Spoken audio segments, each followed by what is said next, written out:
It's a new day on Deep Space Nine, and we're getting a war update. The Romulans, who decided to join the war after we gave them completely genuine information about a planned attack and definitely didn't murderize one of their politicians, are making significant progress. Perhaps that's why Sisko feels he can afford to pop to Bajor for a while with Jake and Kira. Bahala, the buried city he discovered back when he was having prophet visions, is still being excavated, but those on the ground have found something interesting. Not in the city itself, but in some unexpected ruins beneath it, ones that date from some 10,000 years before the settlement above. So far, so relatively normal, settlements often being built over what came before, but this one's odd in that the first settlement was abandoned and forgotten for a few thousand years before Bahala was built on top.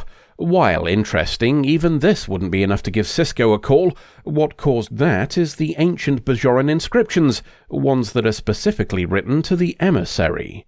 Orb vision kicks in when Sisko touches them, and prophets in the form of those around him start talking about how the reckoning is at hand and the Sisko will help it along. They're a bit unsure about how it'll all turn out, but are confident that he'll sort it out for them.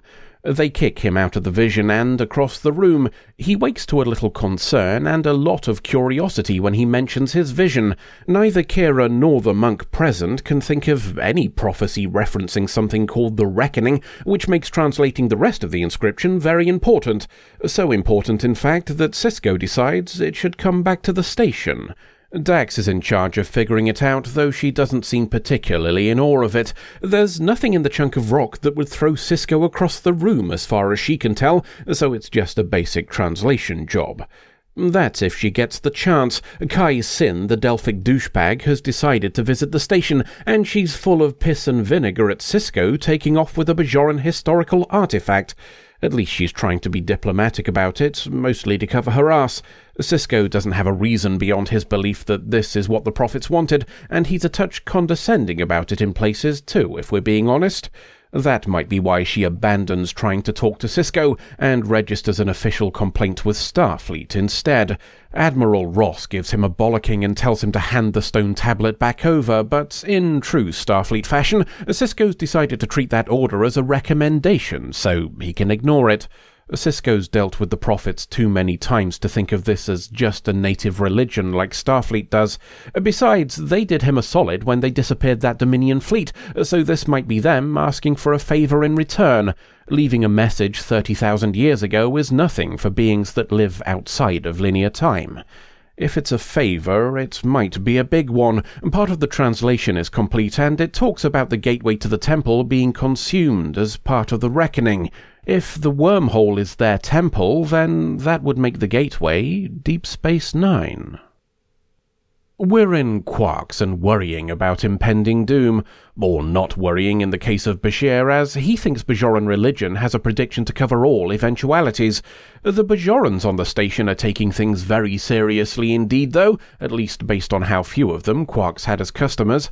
Perhaps they have a point. The station doing a bit of shaky coincides with the wormhole opening and closing, which isn't exactly a promising sign.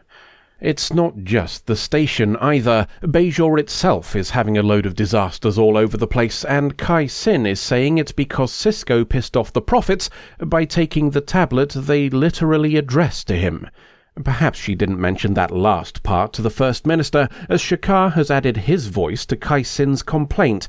A full-blown diplomatic incident is beyond what Sisko's willing to risk, and he agrees to return the tablet on the next transport.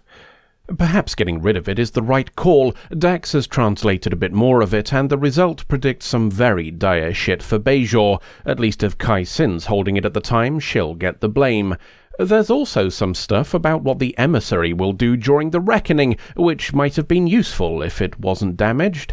Sisko leaves Dax to it and pops up to Ops. Kira must have heard about the business with Kai Sin, as she's saying tomorrow will be better with her gone. She also says she kind of understands why Kai Sin is such a massive asshole.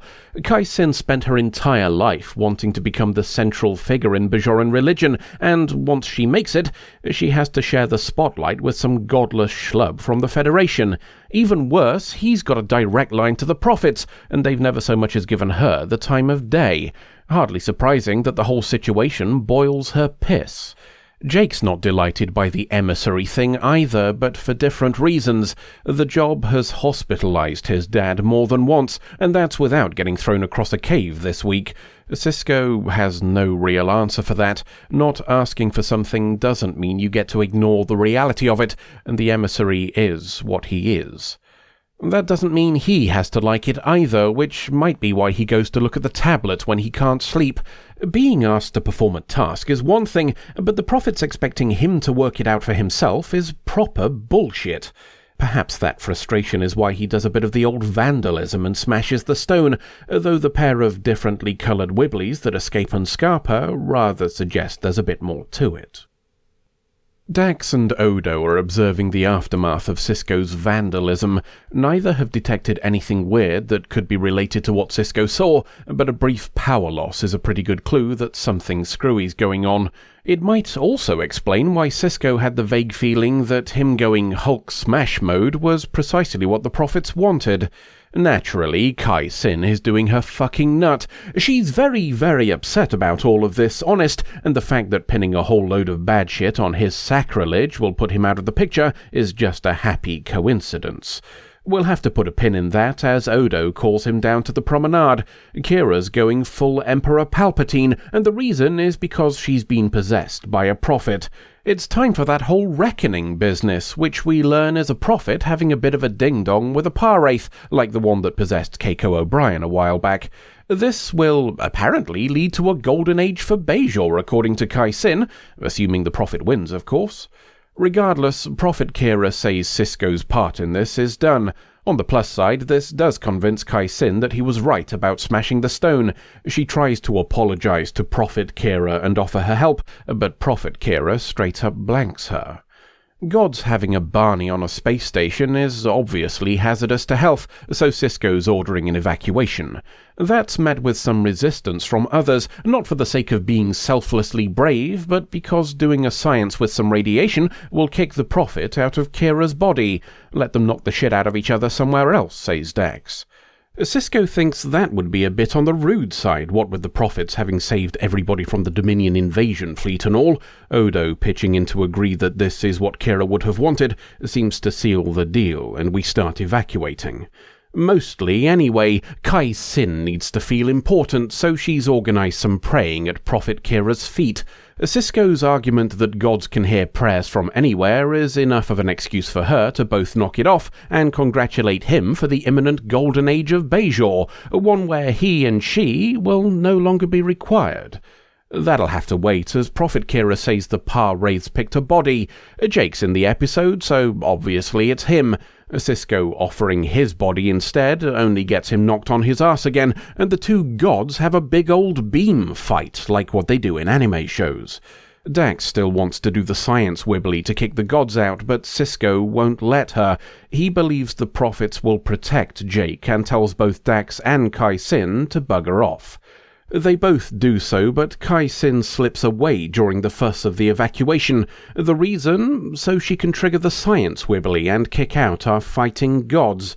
A shame, really, as Prophet Kira was doing a number on Wraith Jake. We'll never know who would have won as the beam fight fades out, and both the Prophet and Par-Wraith bugger off. Jake is in the infirmary. Sisko's trying to explain his actions, but Jake says there's no need. He felt the hate of the Par-Wraith and knows better than anybody that what Sisko did was the right choice. Kira's okay too, albeit confused as to why she was chosen. That attitude suggests Odo might be precisely why. And Kai Sin, the Delphic douchebag, is buggering off back to Bajor as well. She'll take credit for ending the wormhole wibblies and stopping Bajor's disasters, but Kira knows full well that she was going against the wishes of the Prophets for personal gain. Quite how that choice will turn out is anybody's guess, so we'll leave the religious leader of Bajor to ponder how long she can continue to misrepresent gods who have an increasingly loud voice of their own. Until the next adventure. A return of the Par-Wraiths, then, or Korstamogen, to use the in-universe term. There's some debate over whether this name refers to an individual or the group, but that whole argument hinges on the premise that entities can't be both, and we already know this is flawed. Odo understands the Great Link and separate changelings to be different forms of the same being, so there's no reason why both applications can't be true here as well. Anywho, they're back again after the unpleasantness with Keiko's possession last season. Expanding that idea, we also now know the prophets can possess people as well, which makes sense when Par-Wraiths are just prophets who got kicked out for being dickbags. Perhaps the most important nugget of data for them, though, is the idea that a ding-dong between the two groups is preordained. Casting them into the fire caves was not a permanent solution, but the prelude to a showdown. The reckoning was always planned, and in true prophet fashion, they need to air their dirty laundry in public by involving we corporeal beings. With the background set, then, let's get into the fun stuff, how all of this affects our favourite religious fundamentalist. Kai Sin, the Delphic douchebag, has built her entire power base on the concept that her interpretations of scripture are what's best for Bajor. Whether she actually believes that herself, or is knowingly using it to amass personal power, is a topic of some debate. Her actions during this episode certainly lean towards the latter. She hears in no uncertain terms from one of her gods what their wishes are, and chooses to ignore it for personal reasons. Whilst I certainly think the character is arrogant and egotistical enough to convince herself that she knows better than gods, the conclusion is one she comes to after being personally aggrieved by the professed object of her faith. Prophet Kira straight up blanks Kai Sin, entirely ignoring the religious leader of Bajor. More than that, we also hear those prophets have never spoken to her at all. For a religion with artifacts that provide a direct link to the prophets, ones capable of providing visions to those who see them, this is a pretty damning judgment. She's probably performed enough mental gymnastics to half convince herself that it's because she was strong enough to not need their guidance or some shit, but it's very clear she's still pissed off about the whole thing.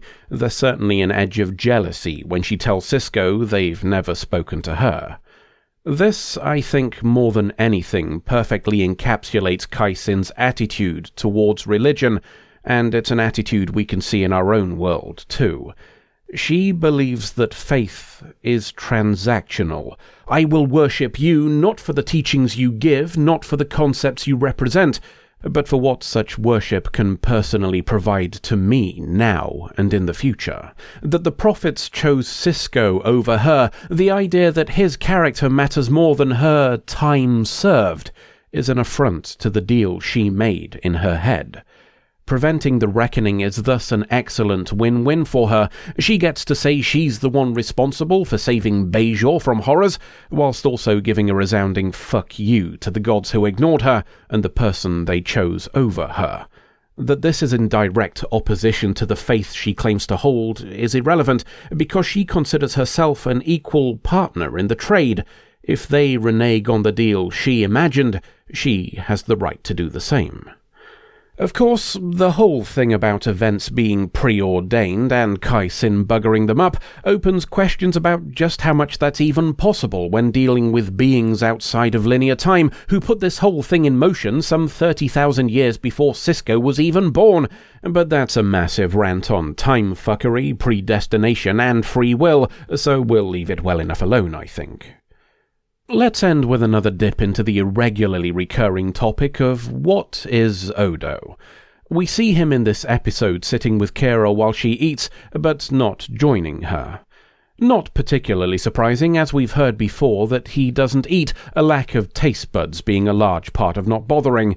But that was before he spent a while as a solid, a period where he found food and drink to be one of the main redeeming features. This got me thinking about why he stopped when he regained changeling abilities. If he enjoyed the experience and had memories of how it worked, what's stopping him from recreating it? He doesn't have to create a whole digestive system to experience food, just a hole with some taste buds in it and somewhere to put the end product. That opens the question of whether it could be a limitation of his species. That might make sense from an evolutionary point of view. We solids replenish energy through ingestion of fuel, but we know Odo operates via entirely different means. Not needing to eat means not needing to develop a motivation for doing so. Thing is, if Odo's solid form was one given by the other changelings and locked by them, then they must be able to form taste buds. They literally did in him. And if that's the case, then it can't be an attribute of the species, can it? Are we massively overthinking a small thing yet again? Of course we are, but I haven't had a big old rant about such things for a while, so you'll forgive the indulgence. If nothing else, it serves to prove yet again something I've said many times before on the channel: questions can be far more fun than answers. End of episode. How do, mate? Don't startle him, for Christ's sake. Well, looky here, new users. We haven't had any of those since, well now, let me see. It would have been back in '09. Yeah, that's it. When those bastards at Yahoo turned traitor. I'm guessing they must have seen the error of their ways and turned the tap back on. Yeah, something like that. Anyway, I don't suppose you know a way out of here, do you? Out? But you only just got here. Don't you want to see the animated GIFs? GIFs? I mean, no thanks. We're just passing through. Yeah, we're only looking for an exit, mate. You know, from Tinternet. The exit, you say? Well, maybe I know where such a thing is, and maybe I don't. I guess it kinda depends. On what? Whether or not you want to watch some animated GIFs with me. You son of a bitch. What my colleague meant to say is, we'd love to. Woof.